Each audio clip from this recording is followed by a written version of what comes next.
So welcome back to our channel. This is Sensei Jam.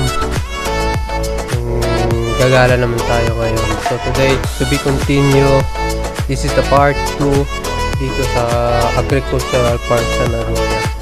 So medyo mainit, no?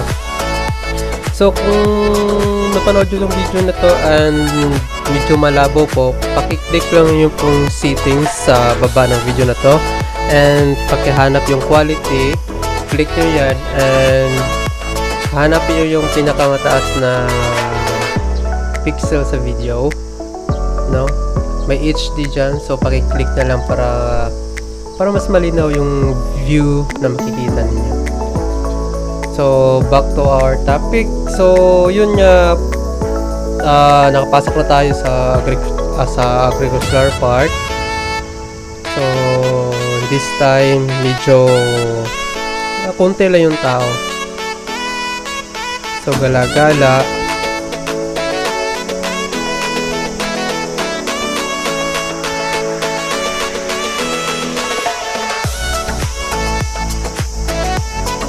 Sakto talaga yung maganda talaga yung panahon ngayon, tag-init. Tapos yung mga bulaklak, dami, no? Magaganda.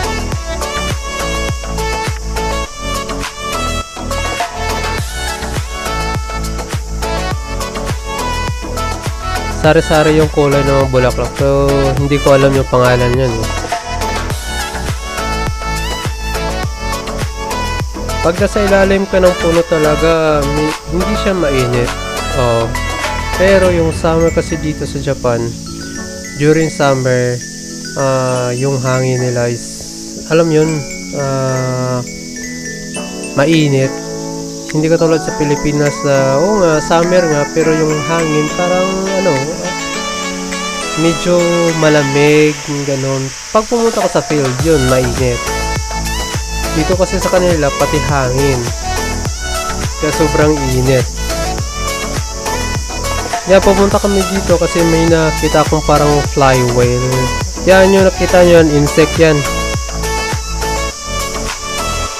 Yung nag-iingay tuwing summer. Kung nakikinig kayo sa background na to, may ingay na parang ingay ng insect.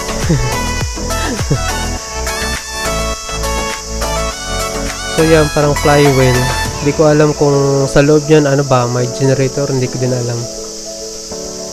Tubig lang napakagana yan.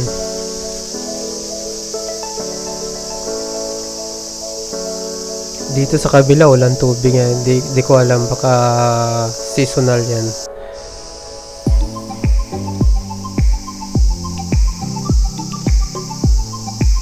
So dito yung mga mga museum, may mga insect sila dito na mga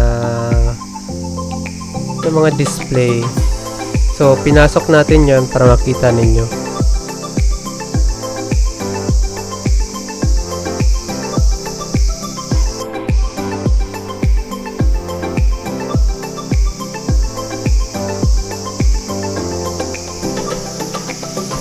Buti na lang yung pagpasok namin dito may aircon. Yun, hindi masyado mainit. Ayan. Napakalinis talaga ng nila, no?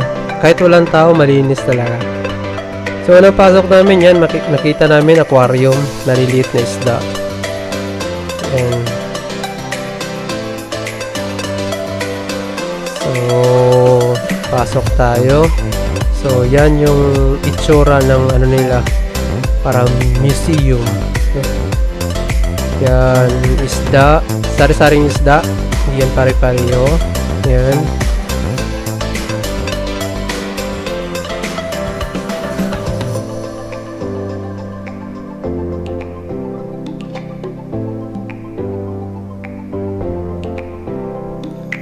Yan yung mga, I think, gawa ng mga bata, I don't know, mga craft na gawa sa kahoy. Ayan.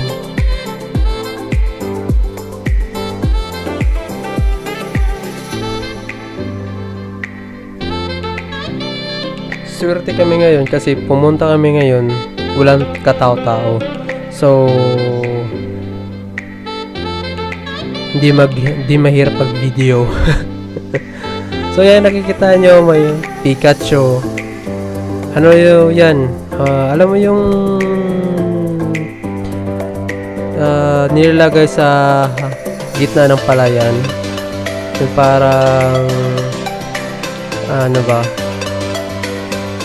tao-tao kumbaga, na hindi lumapit yung mga ibon sa palayan. Yan, gumawa sila, but yan kasi parang ano lang yan, sample lang nila. I think mga bata ang may gawa niyan. So pumasok tayo dito. Ito yung ano, yung mga ginagamit nila noon pa, na paano sila kumuha ng tubig galing sa ilog paakyat sa palayan nila. So ganyan yung system nila, yung parang may kadena, no? So yan yung bangka nila dati, no?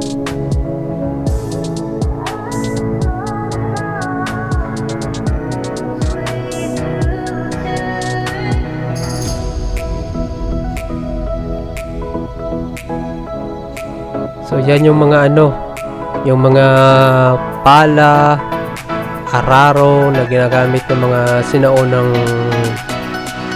Japanese na farmer. Ayan, may mga ano ba sila, araro. Yan yung araro nila dito, dati. Pero ngayon kasi high-tech na ano na, machine. May mga truck na. Yan din yung parang kadena na yan. Yan din yung kumakuha ng tubig. So, kumukuha din na yan ng tubig. Pati yan, flywheel. Tubig din yan.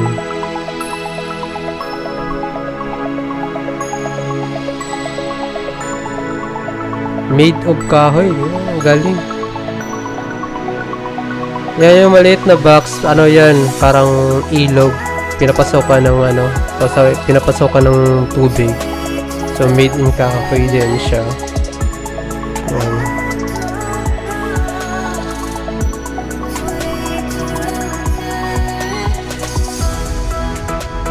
Yung machine na yan, hindi ko alam kung ano yan.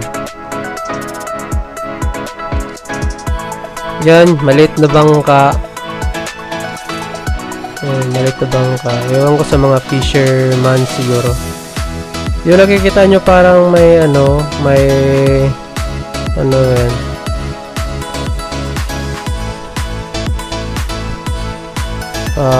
Stick na box na yan. Yung nakikita nyo. Ayan yung dimension nila. Kung gaano kahaba maglagay ng palay. Yung magtanim ng palay. Ngayon kasi ganyan na yung ano nila, yung ginagamit, machine na. So dati mano-mano, tao talaga. So guys, hanggang dito na lang. See you in the next video po.